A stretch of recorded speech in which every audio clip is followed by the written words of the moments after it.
The content in this story is taken from Think and Grow Rich, the man who thought his way into partnership with Thomas Edison. Truly, thoughts are things, and powerful things at that, when they are mixed with definiteness of purpose, persistence, and a burning desire for their translation into riches, or other material objects. A little more than 30 years ago, Edwin C. Barnes discovered how true it is that men really do think and grow rich. His discovery did not come about at one sitting. It came little by little, beginning with a burning desire to become a business associate of the great Edison. One of the chief characteristics of Barnes' desire was that it was definite. He wanted to work with Edison, not for him.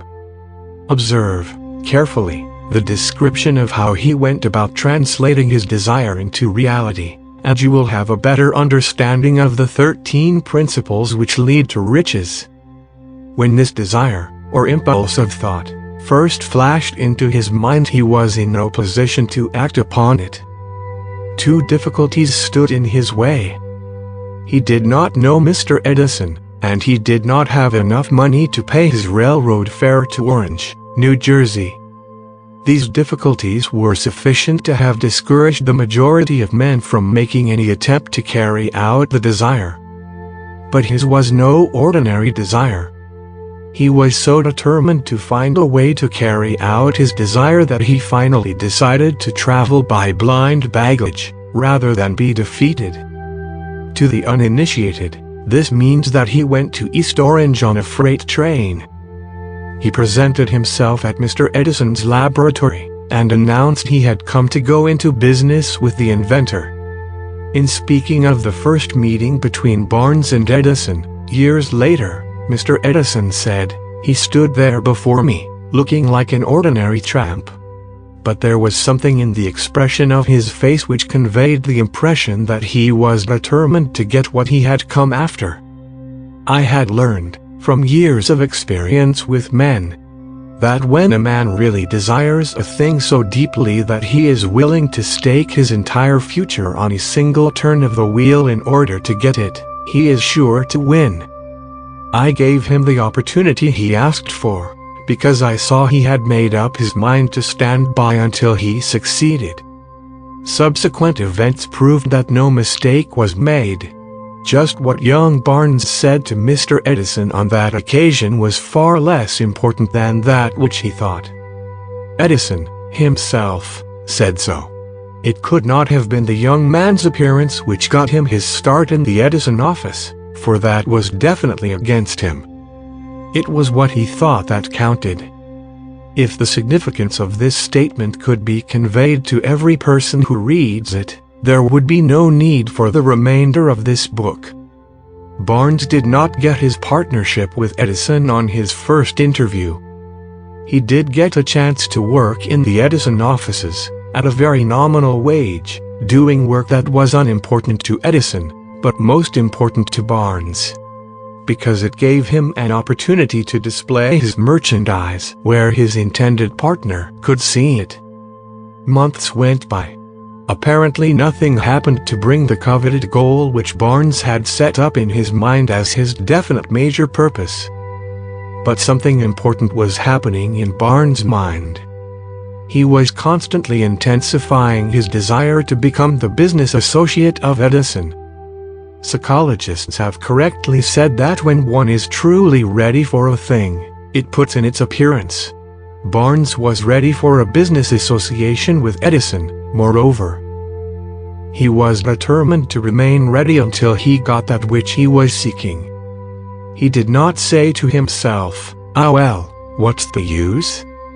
I guess I'll change my mind and try for a salesman's job." But he did say, "I came here to go into business with Edison, and I'll accomplish this end if it takes the remainder of my life." He meant it. What a different story men would have to tell if only they would adopt a definite purpose, and stand by that purpose until it had time to become an all-consuming obsession. Maybe young Barnes did not know it at the time, but his bulldog determination, His persistence in standing back of a single desire was destined to mow down all opposition and bring him the opportunity he was seeking. When the opportunity came, it appeared in a different form and from a different direction than Barnes had expected. That is one of the tricks of opportunity. It has a sly habit of slipping in by the back door, and often it comes disguised in the form of misfortune or temporary defeat. Perhaps this is why so many fail to recognize opportunity. Mr. Edison had just perfected a new office device, known at that time as the Edison dictating machine, now the EDISON. His salesmen were not enthusiastic over the machine. They did not believe it could be sold without great effort. Barnes saw his opportunity. It had crawled in quietly, hidden in a queer-looking machine which interested no one but Barnes and the inventor.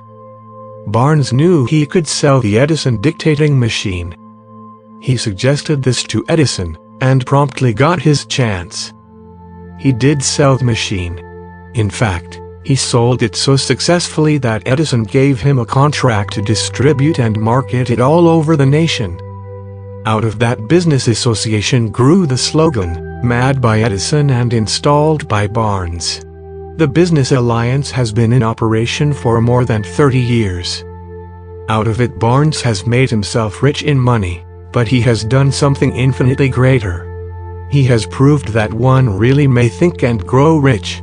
How much actual cash that original desire of Barnes has been worth to him, I have no way of knowing. Perhaps it has brought him $2 or $3 million, but the amount, whatever it is, becomes insignificant when compared with the greater asset he acquired in the form of definite knowledge that an intangible impulse of thought can be transmuted into its physical counterpart by the application of known principles. Barnes literally thought himself into a partnership with the great Edison. He thought himself into a fortune. He had nothing to start with, except the capacity to know what he wanted, and the determination to stand by that desire until he realized it. He had no money to begin with. He had but little education. He had no influence. But he did have initiative, faith, and the will to win. With these intangible forces, he made himself #1 man with the greatest inventor who ever lived. See you tomorrow.